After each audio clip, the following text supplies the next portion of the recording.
Qeveria shqiptare ka marrë rreth 589 milion euro kredit huaja për të financuar sektorin e ujësjelljes kanalizimeve, nga të cilat 300 milion euro janë kreditë marra pas vitit 2015, sipas të dhënave zyrtare nga Ministria e Financave. Duke përfshirë edhe financimet nga buxheti i shtetit dhe tarifat që paguajnë qytetarët për financimin e shërbimit, vendi duhet i kishte të zgjedhur tashmë çështjet e furnizimit me ujë të pijshëm, por ka ndodhur krejt e kundërta. Me gjithë këto financime, humbjet e ujit në rrjet janë të njëjta në dekadën e fundit. Të dhënat e entit rregullator të ujit tregojnë se humbjet teknike në rrjet ishin 67% në vitin 2024, ndërsa 64% në vitin 2023 dhe në një nivel të ngjashëm edhe më herët. Nga rreth 100 projekte të financuara me kreditë huaja deri në vitin 2025, sektori i ujësjelljes kanalizimeve ka përthithur rreth 599 milion euro në periudhën 1990-2025. Humbjet aktuale në rrjet janë mbi 60% dhe tregojnë se problemi nuk është te prodhimi i ujit, por te keq menaxhimi pasi uji nuk faturohet.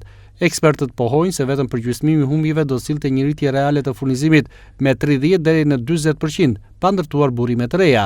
Shumica e qyteteve të mëdha do të kishin 24 orë në ditë furnizim me ujë. Investimet janë shpërndarë në një numër të madh projektesh të vogla, shpesh të fokusuara në ndërtimin e infrastrukturës së re, pa ndërhyrë në mënyrën se si operon sistemi.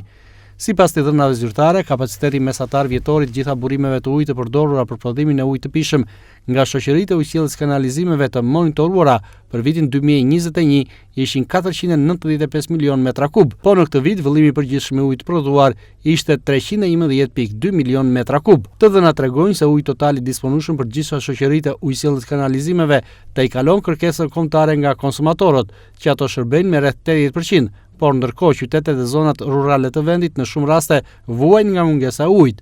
Uji prodhohet, por nuk shndërrohet në shërbim të qëndrueshëm për konsumatorin.